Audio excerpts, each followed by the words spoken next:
Biblia en el libro del Éxodo capítulo 25. Éxodo capítulo 25, continuando con nuestra serie El Pacto de Sangre. Esta es la cuarta conferencia sobre la serie El Pacto de Sangre, y en esta noche vamos a abordar el tema del tabernáculo. En Éxodo 25, Jehová habló a Moisés diciendo: Di a los hijos de Israel que tome para mí ofrenda de todo varón que la diere de su voluntad, de corazón tomaréis mi ofrenda. Esta es la ofrenda que tomaréis de ellos: oro, plata, cobre, azul, púrpura, carmesí, lino fino, pelo de cabras, pieles de carnero teñidas de rojo, pieles de tejones, madera de acacia, aceite para el alumbrado, especias para el aceite de la unción y para el incienso aromático, piedras de ónice y piedras de engaste para el efod y para el pectoral, y harán un santuario para mí, y habitaré en medio de ellos. Conforme a todo lo que yo te muestre, el diseño del tabernáculo y el diseño de todos sus utensilios o sus muebles, así lo haréis. Hemos visto hasta esta conferencia la manera como Dios confirma su pacto con Abraham, prometiéndole que de toda su descendencia, de toda su línea genealógica, vendría el Mesías. Pero primero Abraham y sus descendientes tenían que pasar 400 años de esclavitud en Egipto, donde la profecía de Génesis 15, del 13 al 36, se tenía que cumplir. Y había un pacto, no importa lo que las naciones gentiles les hicieran, había un pacto entre él y Dios. Un pacto de sangre que no podía ser quebrantado, y tendría que cumplirse la promesa de que de su descendencia serían benditas las naciones por todas las generaciones. Dios tenía que sacarlos de la tierra de esclavitud en Egipto, para que ellos pudieran comprender realmente el carácter de Dios.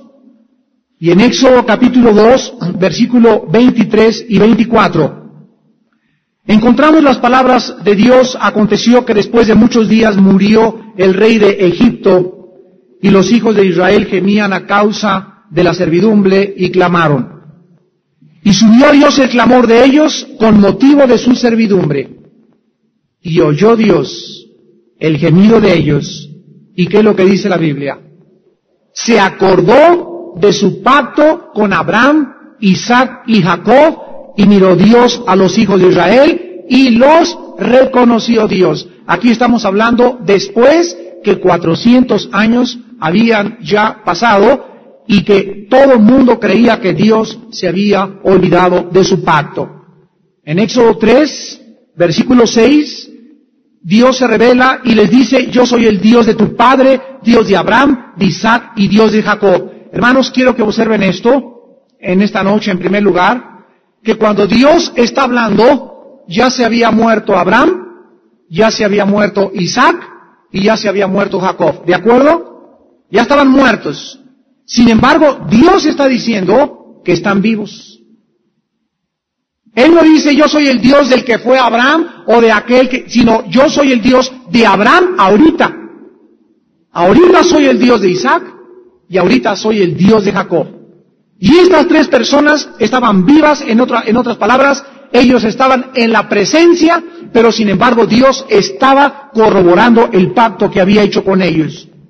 Y dice el versículo 7, dijo luego Jehová: he visto la aflicción de mi pueblo que está en Egipto, he oído su clamor, he conocido sus angustias, y he descendido para librarlos, sacarlos de aquella tierra a una tierra buena y ancha. Versículo 9, el clamor de los hijos de Israel ha venido delante de mí, he visto la opresión, con los egipcios los oprimen. Ven por tanto ahora y te enviaré a Faraón para que saques de Egipto a mi pueblo, los hijos de Israel. Amados hermanos, de la misma forma, como después de que pasan 400 años, Dios se acerca a Moisés y les dice que por el pacto que cientos de años antes hizo con Abraham, ahora Dios va a entrar en acción. A nosotros nos manda a un mundo y nos dice, vayan a Egipto o al mundo y rescaten a la gente que está en el mundo y que forman parte de mi pacto. Vayan con Faraón, que es Satanás, el que controla este mundo, con la autoridad que yo les doy. Y Dios se acuerda en 1997 de que hay miles de personas a nuestro alrededor que forman parte del pacto sin saberlo, porque fueron escogidos desde antes de la eternidad, y nosotros tenemos la misión de ir y decirles que vengan y se acerquen a la cruz de Jesucristo. Más tarde Dios observa que los descendientes de Abraham no entendieron para nada con quién estaban tratando en el pacto. No se daban cuenta cuán pecaminosos eran y cuán santo era Dios. Años después, el profeta Jeremías corroboraría este diagnóstico cuando escribió en 17:9, engañoso y perverso es el corazón, más que todas las cosas, ¿quién le conocerá? Entonces Dios necesitaba una tarjeta de presentación a los judíos, y en Éxodo capítulo 19, versículos 17 y 18, Dios se revela a los hebreos para que recuerden con quién están tratando. Y dice Éxodo 19, del 17 al 18, y Moisés sacó del campamento al pueblo para recibir a Dios, y se detuvieron al pie del monte. Todo el monte Sinaí humeaba, porque Jehová había descendido sobre él en fuego. El humo subía como el humo de un horno, y todo el monte se estremecía en gran manera. El sonido de la bocina iba aumentando en extremo. Moisés hablaba, y Dios le respondía dulcemente. ¿Eso dice? Dios le respondía con voz tronante. ¿Cuál era la razón por la cual Dios invita al pueblo a que se acerquen y Él se manifiesta de una forma tan estremecedora y tan atemorizante? La razón era para que el pueblo comprendiera que con el Dios con el cual estaban tratando era un Dios que tenían que temer. Era un Dios que tenían que respetar. Era un Dios que tenían que tomar en serio. Era un Dios que los podía bendecir, pero también los podía maldecir. Y esta es la más grande tragedia de todas las personas que han querido seguir a Dios, y se repite la historia en el Nuevo Testamento con muchas personas que forman parte de la Iglesia de Jesucristo y que aún no han entendido con quién están tratando. Cuando tú tengas un concepto elevado de la santidad de Dios, podrás tomar a Dios en serio. Mientras tú no entiendas la santidad de Dios, jamás lo podrás tomar en serio. Entonces Dios se revela a ellos y les muestra, porque Él no esperaba, por supuesto, que los judíos cumplieran los mandamientos y pudiera Él recibirlos. ¿Por qué? Porque Dios sabía que la naturaleza humana era pecaminosa. La ley era solamente un espejo para que ellos se reflejaran, se dieran cuenta cuán pecaminosos eran y corrieran agradeciéndole por el pacto con el cual Él había entrado con ellos.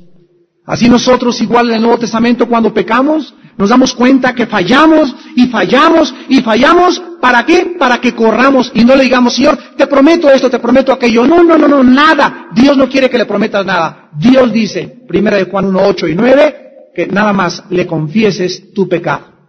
Que te pongas de acuerdo con Él en que tú le fallaste, y la sangre de Jesucristo nos limpia de toda maldad. Una vez una mujer, cuando estaba en la China, llegó el gran misionero Watchman Nee, que ustedes lo conocen, fue enterrado vivo. Los comunistas le cortaron la lengua y mataron a toda su familia. Es uno de los más grandes hombres de Dios que ha tenido este siglo. Watchman Nee le preguntó a la hermana que por qué estaba angustiada, y le contestó esta chinita que porque ella no sabía si Dios la había perdonado. Entonces se acostaba con pesadillas y tenía culpa y tenía delirios de persecución. Entonces Watchman Nee sacó 1 Juan capítulo 1 y se lo mostró. Y le preguntó a la hermana, ¿qué dice aquí? Y la hermana leyó, si confieso mis pecados, Él es fiel y justo para perdonar mis pecados y limpiarme de toda maldad. Watchman Nee le volvió a decir a la hermana, ¿usted cree que Dios ha mentido alguna vez?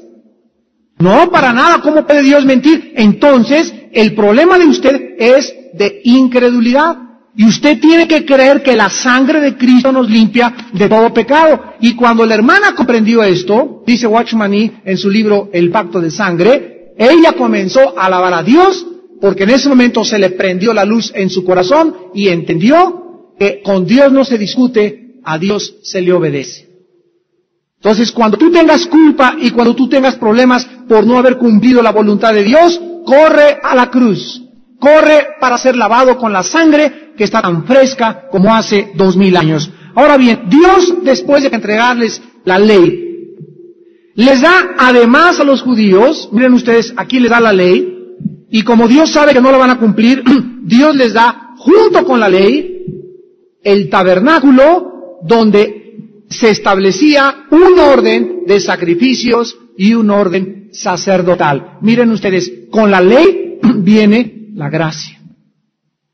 Dios sabía que no podían cumplir la ley, les da los sacrificios, para que cuando pecaran, supieran que no eran los 10 mandamientos, ni el cumplir los 10 mandamientos, porque nadie los ha cumplido, sino para que corrieran al sacerdote y le dijeran, aquí está este chivito, aquí está este sacrificio, y a través de la sangre entendieran que Dios nunca ha aceptado a nadie por cumplir los 10 mandamientos, sino que Dios acepta a las gentes cuando ellos vienen a través de la sangre, de la muerte de un sustituto.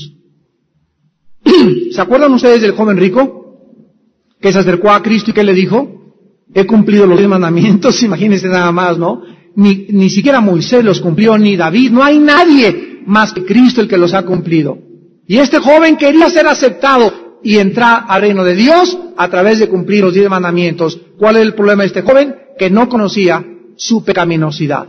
La maldad tan grande que él tenía, porque había cumplido los mandamientos del 5º para arriba, pero el primer mandamiento, amarás a Dios sobre todas tus cosas, no había podido cumplirlo.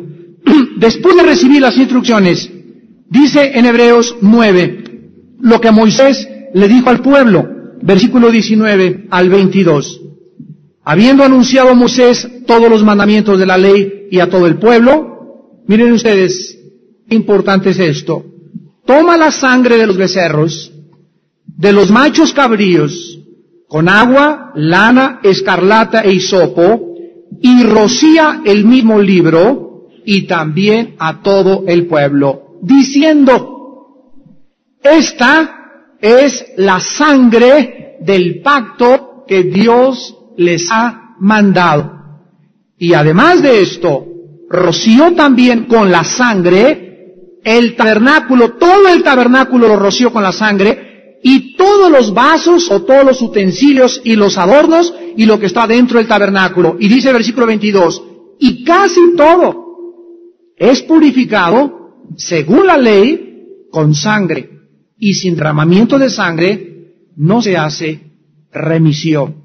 Dios les enseña a través de estos símbolos en el Antiguo Testamento que nunca serían aceptados por yo cumplí los 10 mandamientos, yo ya me persigné, ya te ofrecí un chivito, ya hice aquello. La única forma en que pudieran ser aceptados por Dios era a través del derramamiento de sangre. Nunca Dios intentó que los hebreos cumplieran los 10 mandamientos. Los 10 mandamientos no pueden ofrecer la evidencia de la sangre. En otras palabras, la vida. Dios anhelaba que los judíos entraran a través de un sacrificio de sangre para el perdón de pecados. Y esta es su única provisión. Dios quiere que cuando tú escuches, no matarás, no robarás, no adulterarás, no fornicarás, cuando tú escuches los mandamientos y tú caigas en ellos, no te desesperes, sino que corras rápidamente y puedas entender que la sangre es la que nos limpia de todo pecado. Nunca le digas a Dios, Señor, si me perdonas te ofrezco 10 viernes primeros. Si me perdonas te ofrezco irme a la villa. Si me perdonas voy a construir un asilo de ancianos para ti. No hay nada que nadie le pueda ofrecer a Dios, porque Dios ha establecido que es la sangre la que nos limpia de todo pecado. En el Nuevo Testamento, Dios nos enseña la forma de acercarnos a Él y nos explica en Colosenses 2:16 que todo aquello del Antiguo Testamento eran sombras, y se nos manda que nadie nos juzgue en comida o en bebida, en cuanto a días de reposo, fiesta, luna nueva, etcétera, etcétera. Todo lo cual es, ¿qué cosa? sombra o símbolo o retrato de lo que ha de venir, pero el cuerpo es de Cristo. Ya estamos bajo la ley del Espíritu, ya estamos bajo la ley del amor, y ahora nadie puede llegar a decirte, no celebres Navidad o sí celebra Navidad.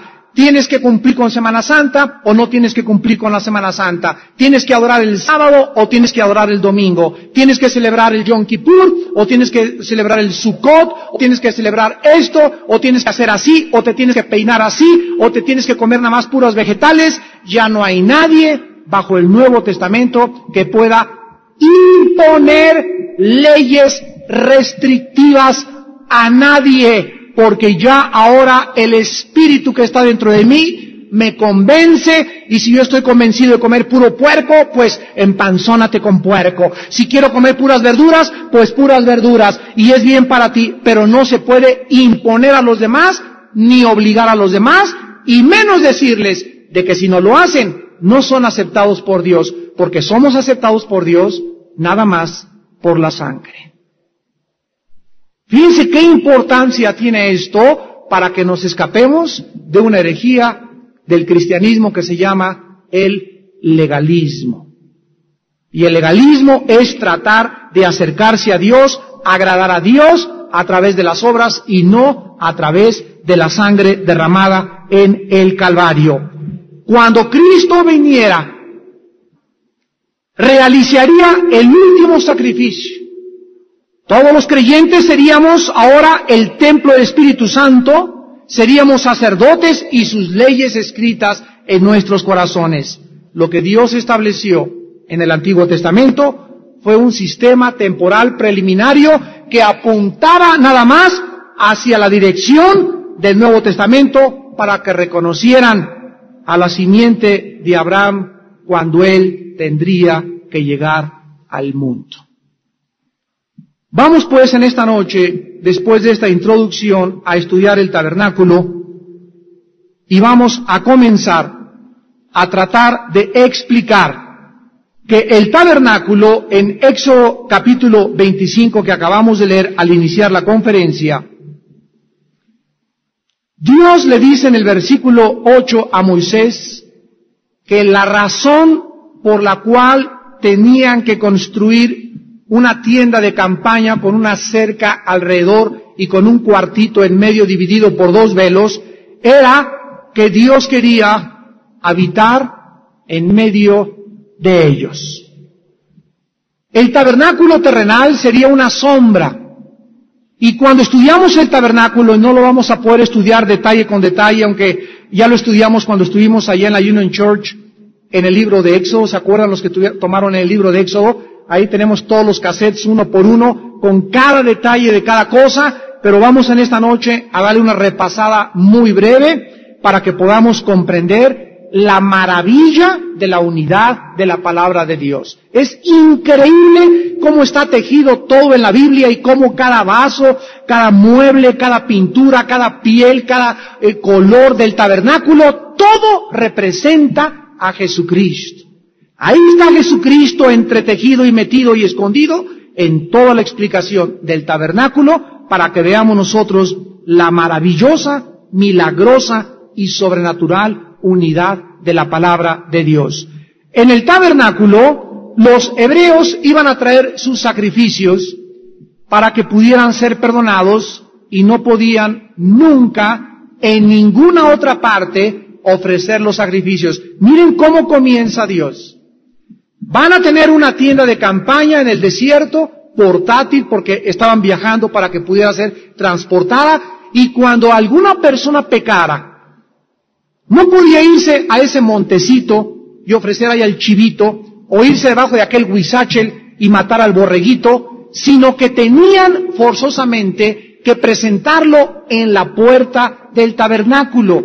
Y esto lo explica el libro de Levítico, capítulo 17. Dice Levítico 17, habló Jehová a Moisés diciendo, habla a Aarón y a sus hijos, y a todos los hijos de Israel, y diles, esto es lo que ha mandado Jehová. Es un mandato divino. Cualquier varón de la casa de Israel que degollare buey o cordero o cabra en el campamento o fuera de él, y no lo trajere, ¿a dónde? Jesús dijo en Juan 10, yo soy la puerta. Y el que no entrare por mí, Cristo dijo en Juan 10, es un ladrón, un salteador. Miren qué relación tan maravillosa. Y en el Antiguo Testamento, Dios enseñándole al pueblo y preparando al pueblo para la venida del Mesías, les enseña que nada más habría salvación entrando por una puerta, que no había dos puertas, no eran tres religiones, no eran todas las religiones, era una sola puerta para entrar a la presencia de Dios, y la puerta es Jesucristo. El que no trajere a través de la puerta, dice el versículo 4, será culpado el tal varón, sangre derramó, será cortado el tal varón de entre su pueblo.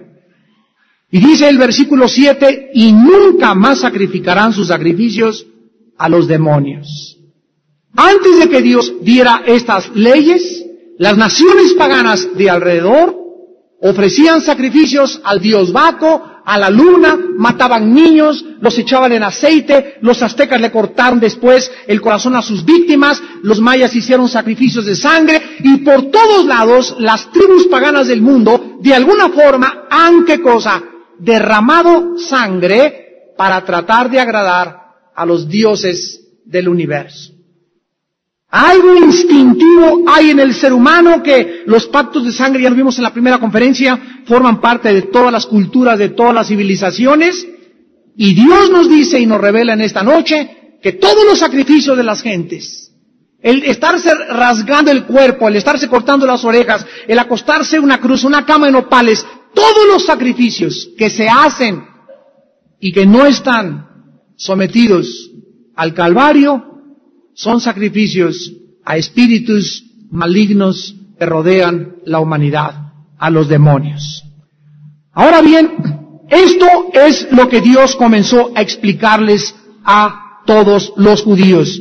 Más tarde, cuando llegaron a la tierra prometida, necesitaron una estructura más sólida y permanente, y Dios le da instrucciones a Salomón para construir el templo. Esto se encuentra en 1 Reyes capítulo 5 al versículo 8. Este templo de Salomón fue destruido en el año 587 antes de Cristo, cuando Jerusalén cayó en poder de los babilonios. Esto lo encuentran en 2 Reyes 25 versículos del 8 y 9. Cuando regresaron de la cautividad babilónica, volvieron otra vez a reconstruir el templo en el año 536 antes de Cristo. Esto lo encontramos en Esdras, capítulo 1. Este templo, el que reconstruyeron de Esdras, no fue tan glorioso como el del rey Salomón. Y después, en tercer lugar, el rey Herodes, años antes de Jesucristo, volvió otra vez a reedificar y lo hizo más glorioso, lo restauró y lo hizo más majestuoso que el que había hecho Esdras. El templo que restauró el rey Herodes, 70 años después de Cristo, fue destruido por el ejército romano, comandado por el general Tito, bajo las órdenes del emperador Vespasiano, y desde el año 70 hasta nuestros días, dice Apocalipsis 11 y Daniel 9:27, que hay una promesa de que antes de que venga Jesucristo al mundo, el templo volverá a ser reconstruido. Ahora bien, en el libro de los Números, capítulo 2, encontramos el orden de Dios en el campamento o en el tabernáculo.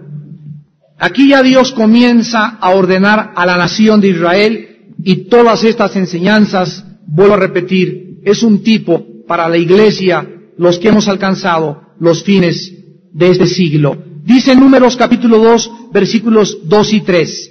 Los hijos de Israel, miren ustedes, observen, que ni siquiera tenían ellos la libertad de escoger cómo podían dormir. Cuando se construyó el tabernáculo, nada de que a mí me gusta junto al solecito, a mí me gusta aquí atrás. Dios ordenó absolutamente todo lo dentro del tabernáculo y lo de afuera del tabernáculo. ¿Cómo iba a estar su pueblo distribuido? Porque todo es una sombra ¿de quién? de Jesucristo. Lo vamos a ver a continuación.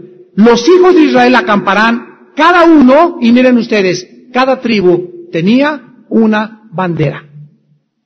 Cada tribu tenía una bandera. Bajo las enseñas de las casas de sus padres, alrededor del tabernáculo de reunión, acamparán. Estos acamparán al oriente, al este. La bandera del campamento de Judá. Por sus ejércitos, y el jefe de los hijos de Judá, Naasón, hijo de Aminadab. Las 12 tribus tenían un lugar específico. Cada tribu tenía su bandera. En el oriente, ¿y por qué en el oriente? ¿Saben ustedes que la puerta del tabernáculo daba al oriente?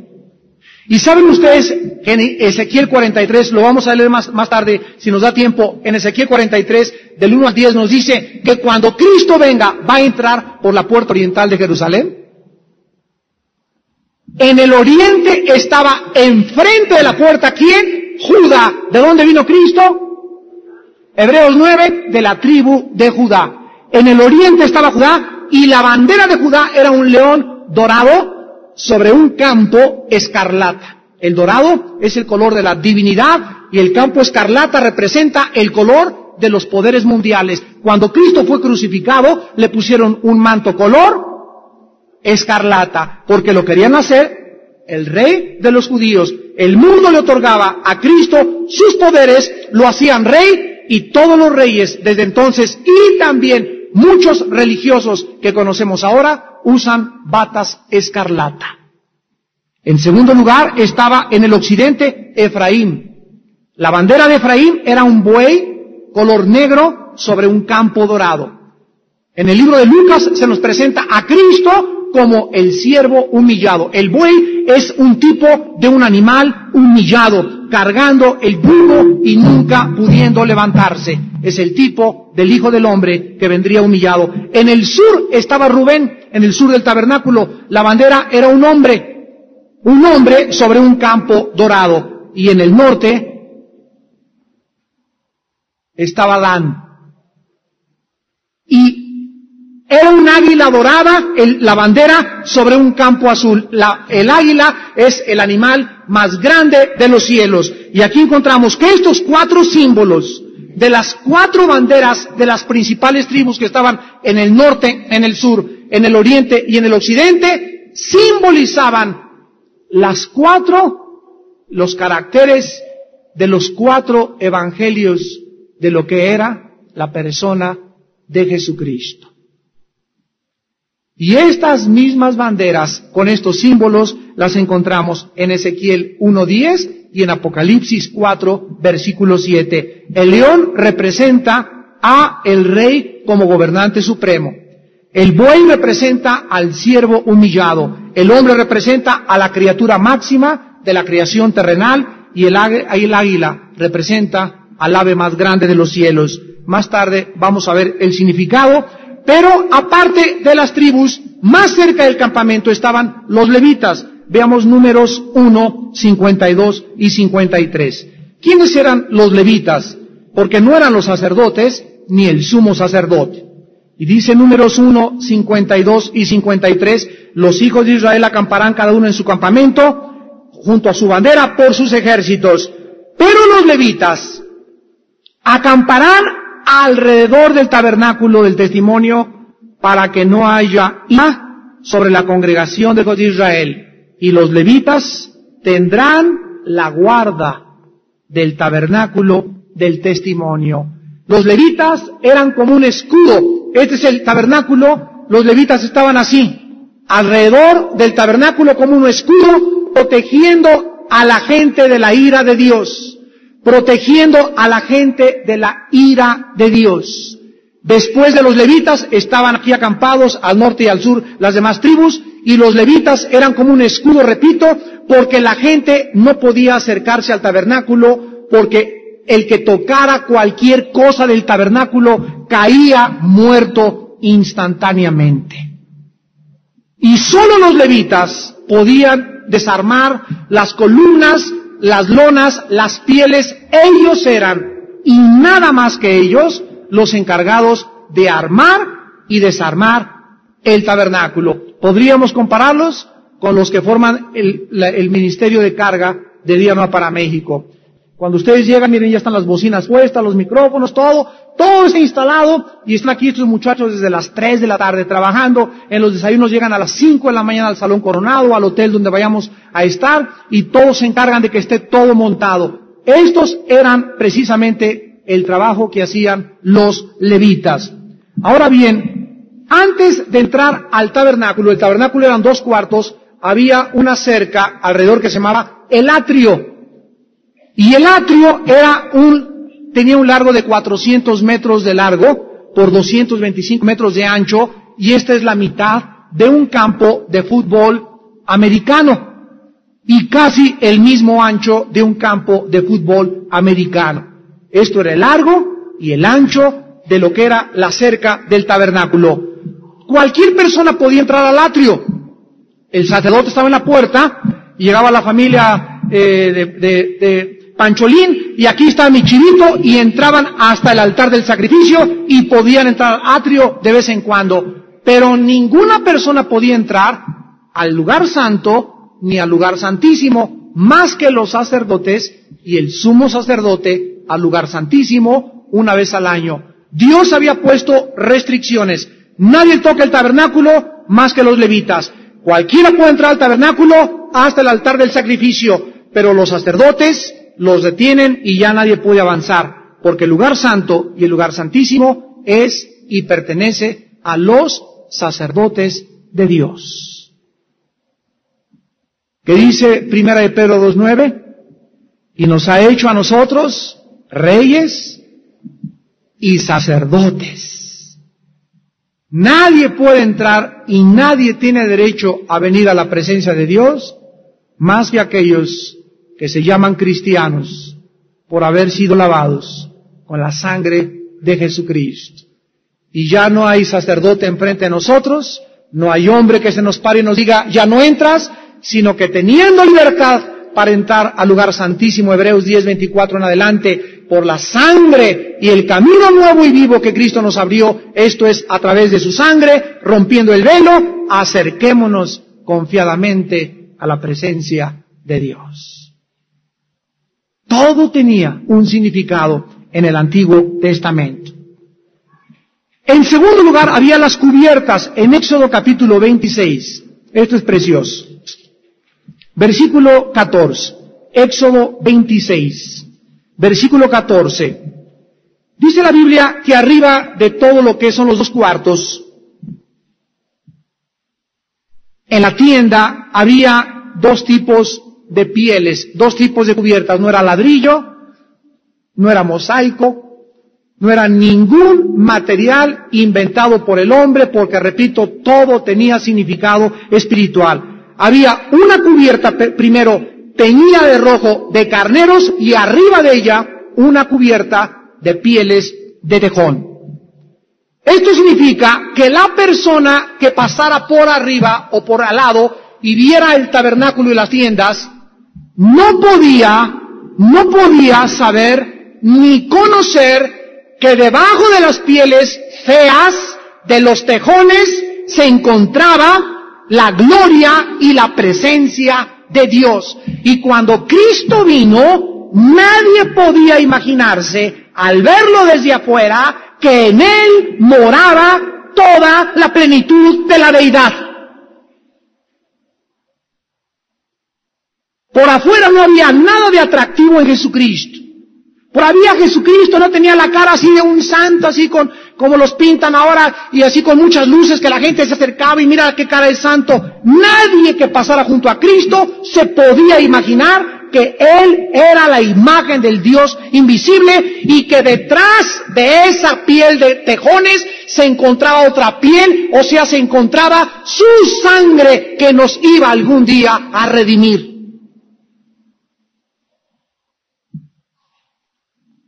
Recordemos que el carnero fue el animal que sustituyó a Isaac, y el rojo representa la sangre. Después entramos a la puerta, Éxodo 27. Ya llegamos a la puerta, y nada más recuerden cuántas puertas había. Una sola puerta, ¿verdad? porque solamente hay un camino para la salvación. Hechos 4:12. No hay otro nombre dado bajo el cielo en que podamos ser salvos más que en Cristo hombre. Y no hay más que un camino, no hay más que una entrada. Y Jesús lo dijo en Juan 14:6. Nadie va al Padre sino por mí. Nadie conoce a Dios más que a través del Hijo y aquellos a quienes el Hijo se los quiera revelar. ¿Quieres conocer a Dios? Tienes que conocer primero la cruz de Cristo. Que me voy a ir a la India a meditar en Dios y me voy a ir a través de la metafísica y encontrar a Dios a través del hongo peyote y los alucinantes y mis gurús. Esos son caminos que conducen, dice la Biblia, a la muerte. Dios en la Biblia ha revelado que para conocer al Padre, el Hijo vino hace 2000 años y Él dijo, yo soy el camino, la verdad y la vida.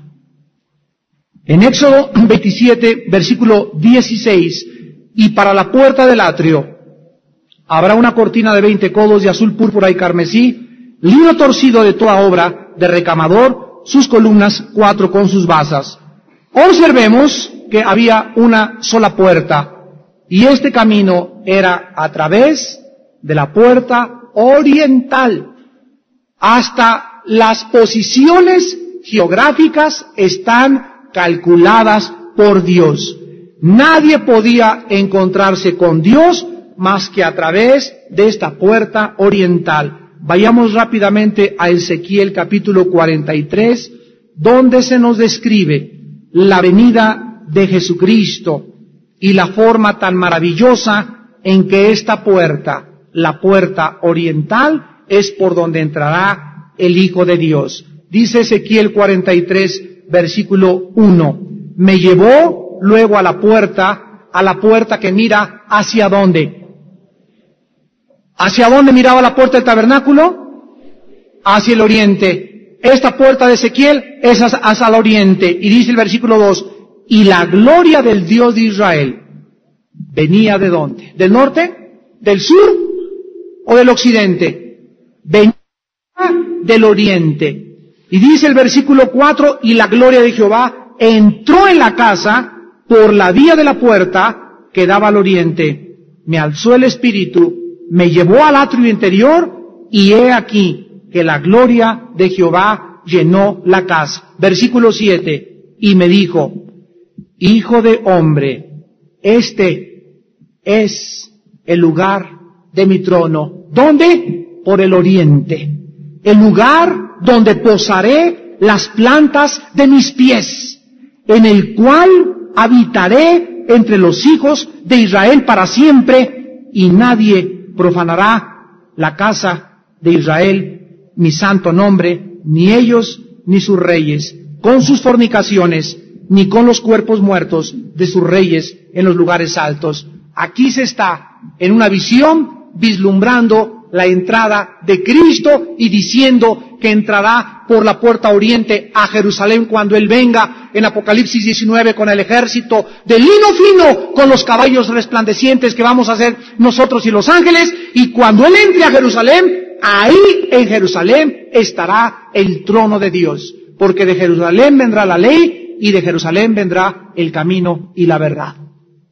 Y esto estaba en sombras desde el tabernáculo. En tercer lugar tenemos el altar de bronce. Cuando entraba una persona al tabernáculo, lo primero que se encontraba era un altar. Y tenía 4 cuernos. Los cuernos significan en la Biblia poder. Se amarraba el animal ahí en el altar del sacrificio, a cada uno de los cuernos, se rociaban los cuernos. ¿Y por qué? Porque cada vez que se rociaban los 4 cuernos, los cuernos apuntaban para el norte, al sur, el este y el oeste. La sangre de Cristo y la redención de Dios en la cruz del Calvario, el altar significa, la cruz de Cristo se ha extendido a toda la humanidad. Y Dios hizo una redención al mundo entero, su sangre ha salpicado el mundo entero, para que todo aquel que en Él cree no se pierda, mas tenga vida eterna. Aquí era el lugar donde moría la víctima. Nadie podía pasar al segundo lugar. Nadie podía decirle, a ver, el altar me voy a hacer a un lado, oiga sacerdotito, venga para acá. No, señor, primero es lo primero el sacrificio.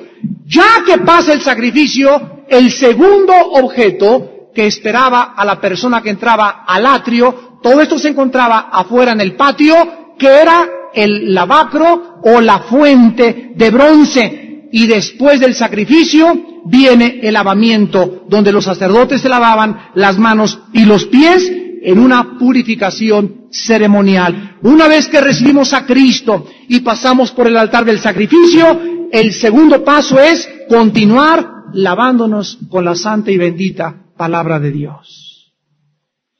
La Biblia dice en Juan 15:3, ustedes ya están limpios por la palabra que les he hablado. En Juan 13:10, vuelve otra vez Cristo a decirles, no tienen necesidad de lavarse más que las manos y los pies, porque ya están limpios. Y en Efesios 5:25 al 26, la Biblia dice que la iglesia fue hecha santa a través del lavamiento por la palabra. Tú ya invitaste a Cristo a tu vida, ahora necesitas diario purificarte, lavarte continuamente para pasar al tercer lugar, al cuarto lugar, que es el primer cuarto, donde había un velo y se llamaba el lugar santo. En este lugar santo había detrás del velo todos los misterios de Dios. Tú andas buscando los misterios de Dios allá en las montañas del Tíbet, no las vas a encontrar. Andas buscando los misterios del Triángulo de las Bermudas y que hay vida después de la vida a través de los gurús, no lo vas a encontrar. ¿Quieres encontrar los misterios del universo y de la vida? Jesús, el poder y la sabiduría de Dios. En mí, dijo Cristo en Colosenses capítulo 2, están escondidos todos los secretos de la sabiduría y del conocimiento. Si quieres encontrar y conocer los misterios del universo, de dónde venimos, quién eres y a dónde te diriges, ven en esta noche a la persona de Jesucristo. Este cuarto estaba dividido por un velo y otro velo, y se llamaba el primer cuarto el lugar santo, y el segundo cuarto se llamaba el lugar santísimo. En el lugar santo, en el primer cuarto, había tres cosas. Un candelero a la izquierda, enfrentito entras y te encuentras con un altar de bronce de incienso, y a la derecha una mesa con 12 piezas de pan en 2 columnas de 6 cada una, que se llamaba la tabla de los panes de la proposición. Y el candelero pesaba 45 kilos y tenía 7 ramas. La rama de en medio era la principal, porque era la que alimentaba el aceite a las demás ramas. Y en Apocalipsis 1:13 se nos enseña que Cristo está en medio de los candeleros. Él es el que está en medio y hay 3 a su lado, y 3 a su derecha. Cristo está en medio de nosotros y su iglesia está 3 aquí y aquí están 3 también. Y si tú vas a Génesis capítulo 1, versículo 1, en el hebreo, donde dice que Dios hizo el principio de los siglos, el hebreo se lee del derecha a la izquierda. La letra que está en medio de las 6 palabras, de las 7 palabras en el hebreo, es la letra en hebreo del candelero. Esto es increíble. Bendita palabra de Dios. Todos los misterios que la Biblia nos encierra. Y Cristo es el que está en medio de la iglesia. Somos 3 a la derecha y 3 a la izquierda. ¿Y por qué 3 a la derecha y por qué 3 a la izquierda? Porque 6 es el número del ser humano. Fuimos creados en el 6º día. Y 7 es lo que nos hace perfectos. En otras palabras, la humanidad sin la vara del medio sería una humanidad perfecta, pero en Cristo somos el 7. En Cristo entramos a la perfección. Alabado sea el nombre de Dios. Alabado sea el nombre de Jesús. Todo tiene absolutamente un significado con infinitos detalles para alumbrarnos los ojos y decirle en esta noche, alabado sea el nombre de Jesús, Señor, qué grande es tu revelación. En segundo lugar encontramos la tabla de los panes. A la derecha el lugar santo y se encontraba 12 panes, repito, cada pan representaba a cada tribu de Israel y estaban alineadas en 2 columnas de 6. Cada sábado el sacerdote entraba al lugar santo y reponía o reemplazaba los panes, se los comía y reemplazaba el vino, porque junto a la mesa había vino. ¿Qué cosa representa el pan y el vino que Cristo tomó en la última cena? El pan representa la carne, el vino representa la vida o la sangre. El pacto era cortado, ya vimos que cuando se entra en un pacto necesitas tomar una cena de memorial o una comida recordando el pacto, y al tomar el pan y al tomar el vino estás tomando el cuerpo y la sangre de la otra persona, que ella entra a tu vida y tú entras a la persona de ella y los dos se convierten en uno. Y en este caso los 12 panes representaban a la nación de Israel en comunión, en un pacto con Dios. Después encontramos el altar de incienso en el lugar santo también. El altar tenía 1 metro de alto y 50 centímetros cuadrados. Cada mañana y cada tarde el sacerdote entraba al lugar santo, ponía carbones encendidos, rociados con incienso. ¿Ya ven ustedes por qué usan el incienso en muchas religiones? ¿Por qué usan los gurús el incienso? ¿Por qué las tiendas naturistas usan el incienso? ¿Por qué las misas satánicas usan el incienso? Porque el diablo todo lo de Dios lo falsifica, lo tuerce, lo ensucia, lo pervierte, lo mancha, lo degenera, lo deprava. Todo tiene absolutamente su contraparte en el origen del tabernáculo. Y una vez al año el sacerdote rociaba sobre la ofrenda del pecado y sobre los cuernos de este altar, entraba al lugar santo y al lugar santísimo con el incienso. ¿Y qué es el incienso en el libro de Apocalipsis? El incienso representa las oraciones de los santos. Fíjate, ya entraste al sacrificio, que es la cruz de Cristo. Él es tu Señor Salvador. Segundo paso, llegas a la Biblia, te comienzas a alabar. Número 3, entramos al lugar santo como cristianos, y lo primero que tenemos que necesitar es luz para alumbrar nuestra vida, el candelero. Y Cristo tiene que estar en mi vida porque Él es mi luz. En segundo lugar, tengo que comerlo diario a Él a través de su palabra. Y en tercer lugar, tengo que orar para que ese incienso pueda llegar a Dios. Y cuando ya estoy comido con Cristo, cuando ya estoy lavado con su sangre, cuando estoy lavado con la palabra, cuando ya estoy listo para poder entrar al lugar santísimo, se corre el velo y entonces entramos al lugar santísimo, donde se encontraban el trono y la misma presencia de Dios, y ese es nuestro destino. Ahí es donde Dios nos quiere a todos nosotros todos los días, en su mismísima presencia. Pero acuérdate que nadie puede entrar al lugar santísimo sin antes, ¿qué cosa? La sangre de Cristo. Después, el lavamiento. Después, la oración. Y comienzas a calentar tu corazoncito y a orar, y suben tus oraciones, y comes a Cristo en la palabra, y ya tu alma está lista, porque no cualquiera puede entrar en 10 minutos a la presencia del Altísimo. Eso es lo que más me ha impresionado de las cruzadas de Benny Hinn. Benny Hinn es un hombre, a pesar de todos los múltiples defectos y errores que ha cometido en su ministerio, es un hombre que ha aprendido a introducir al pueblo de Dios a través de la adoración al lugar santísimo. Y todas sus cruzadas comienzan con ¿qué cosa? Adoración, adoración, adoración, adoración, adoración, adoración. Y ya el momento en que él sabe perfectamente bien que ya es suficiente, y en ese momento él comienza a orar a Dios, y comienzan a sucederse los milagros uno tras otro.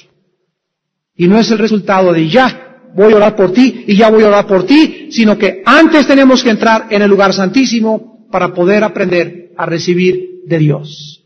Dice la Biblia, examinarlo todo, retener lo bueno. Yo lo que aprendí de este hombre de Dios es eso, gracias a Dios. Hay otras cosas que le hacemos a un lado, lo que nos bendice no los apropiamos, lo que no nos bendice, ¿verdad?, lo hacemos a un lado. Pero todos tenemos algo de quien aprender en esta vida. Y ahí en el lugar santísimo había 3 cosas. un arca que se llamaba el Arca del Pacto, y era una cajita como de 1,10 metros de largo, más o menos como así, 90 centímetros de ancho y 90 centímetros de alto. Arriba de ella, arriba de la cajita, estaba una tapa. El arca es lo de abajo. La tapa de arriba se llamaba el propiciatorio y tenía alrededor del propiciatorio, hagan de cuenta que es este púlpito así, con unas orillitas así para que la sangre no cayera al suelo, y ahí entraba el sacerdote y vertía la sangre una vez al año en el mes de Tishri, que se llamaba el día de Yom Kippur, día de la expiación, y los querubines estaban uno labrado aquí y otro aquí, y los dos miraban. ¿A qué cosa miraban los querubines? Miraban a la sangre. Miraban a la sangre. Si tú quitabas la tapa, encontrabas 3 cosas en la cajita, en el Arca del Pacto. Y estas 3 cojitas eran, en primer lugar, una vara, que fue la que Aarón usó y que reverdeció y demostró al pueblo de Israel que él era el principal líder de Dios. En segundo lugar, al quitar la tapita de la caja, encontrabas una muestra del maná. Y en tercer lugar, las tablas, las segundas tablas que Dios volvió a hacer y dárselas a Moisés con la ley de los 10 mandamientos. ¿Qué representaban estas 3 cosas? Miren ustedes, debajo de la sangre, en primer lugar, la vara de Aarón. Les recordaba a los hebreos que antes habían rechazado la dirección de Dios a través de Aarón. Número 2, la olla del maná hablaba de que habían rechazado las provisiones terrenales de Dios. Números capítulo 11. Y en tercer lugar, los 10 mandamientos hablaba de que los hebreos habían roto los mandamientos y les recordaba que como tales estaban alejados de la gloria y de la santidad de Dios. Y así los hebreos volteaban hacia el pasado y decían, no quisimos la dirección de Dios, no quisimos la provisión de Dios, no quisimos las leyes de Dios. ¿Qué nos espera? La única forma que pueden ellos acercarse a Dios es a través de la sangre. Y cuando se vertía la sangre una vez al año, los pecados de toda la nación eran perdonados, porque representaba la provisión de Dios para la nación de Israel. Hermanos, en Jesucristo, cuando nosotros llegamos al Nuevo Testamento, encontramos que Jesucristo representa las 4 banderas. En Mateo, Él es el león. En Marcos, es el siervo sufriente, el buey.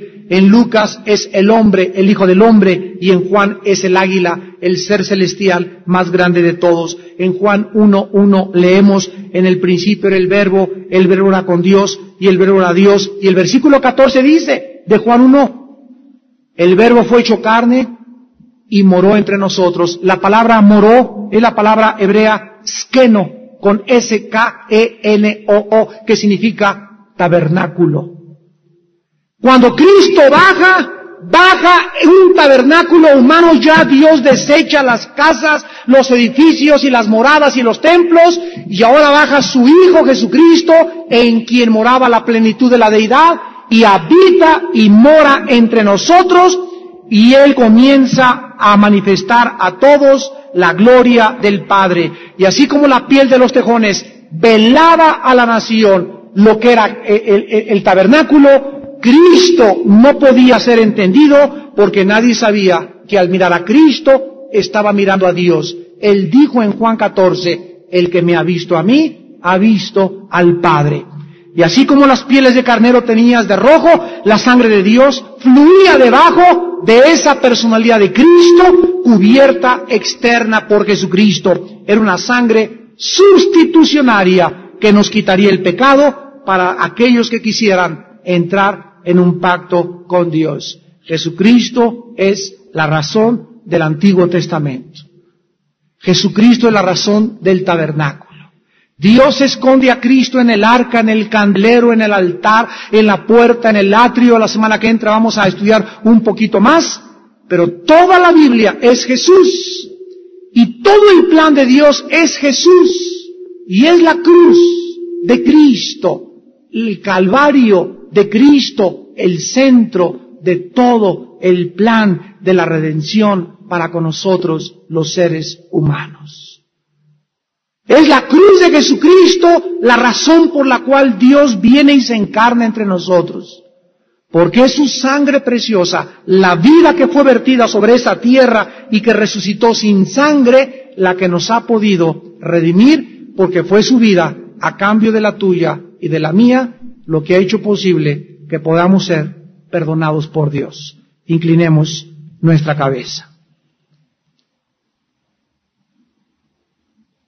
Señor, te damos gracias porque ahora nosotros somos el templo de tu Hijo Jesucristo, el templo de Dios.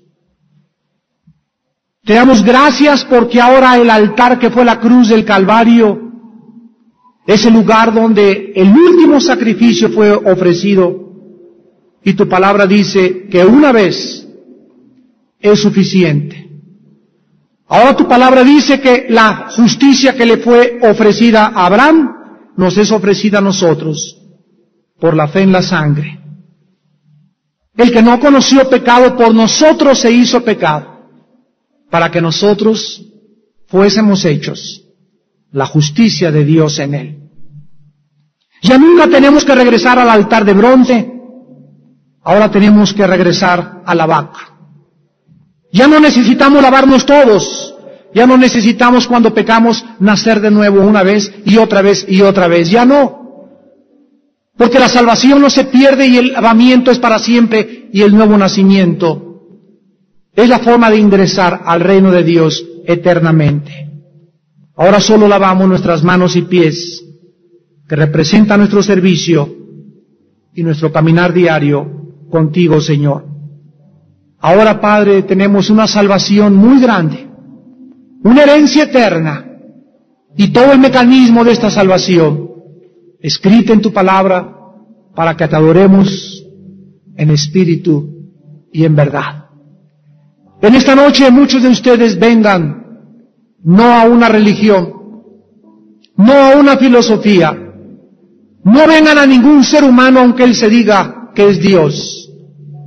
Ven a Jesucristo, Él es el verdadero Dios y verdadero hombre, que se hizo como tú y como yo, para hablarnos en nuestro lenguaje y mostrarnos la gloria del Padre, y que fuera de la cruz y de su muerte, tu vida no tiene ninguna esperanza en la eternidad. Acepta en esta noche la sangre de Cristo como el medio que Dios escogió para lavarte de todos tus pecados. Ven así como estás de sucio y de sucia. No le ofrezcas nada a Dios porque no tienes nada que ofrecerle, porque no hay nada que le podamos dar para poder comprar la salvación. Dios te regala gratuitamente la redención en Cristo Jesús. Ven a Cristo en esta noche y ahí desde tu lugar dile estas palabras. Señor mío y Dios mío, ayúdame a comprender todas estas cosas que mi mente ignoraba. He buscado en muchos caminos la verdad, los misterios del universo, de dónde vengo, quién soy, a dónde voy. Ahora comprendo que es Jesús, no los diversos gurús ni diversos hombres iluminados, sino solo Jesús. Él es el Dios hecho carne, en quien moraba tu deidad, Señor. Tú estabas en Cristo haciendo las obras que Él hacía. Tú le ponías las palabras que Él hablaba. Y si te quiero conocer, necesito primero conocer a tu Hijo Jesucristo. Señor Jesús, creo en esta noche que tú pagaste por mí en la cruz, que tu sangre me limpia de todo pecado y que fuera de tu sangre no hay perdón para mis maldades y mis iniquidades. Creo que en mi lugar tú pagaste en la cruz y te pido en este momento que entres a mi corazón como mi Señor y mi Salvador. Bendito seas, porque entro en un pacto eterno en este momento a través de tu sangre, Señor Jesús. Amén. Amén. Las personas que en esta noche hayan hecho esta oración, no se imaginan, no tienen la menor idea de lo que va a significar. Porque conforme vayan ustedes estudiando y conociendo la palabra de Dios, van a ir descubriendo las riquezas de su gracia en Cristo Jesús, nuestro Señor. Ustedes que en esta noche hicieron esta oración y que le han pedido a Cristo entrar a sus vidas, ahí desde sus lugares, quisiera pedirles que se pusieran de pie. Párense todos los que en esta noche hicieron esta oración y quédense parados ahí 30 segundos. Dios te bendiga. Gracias. Gracias allá atrás. Gracias, Señor. Gracias allá atrás. Gracias. Dios la bendiga. ¿Quién más en esta noche? ¿Quién más? Allá atrás. Gracias. Hasta allá atrás. Gracias.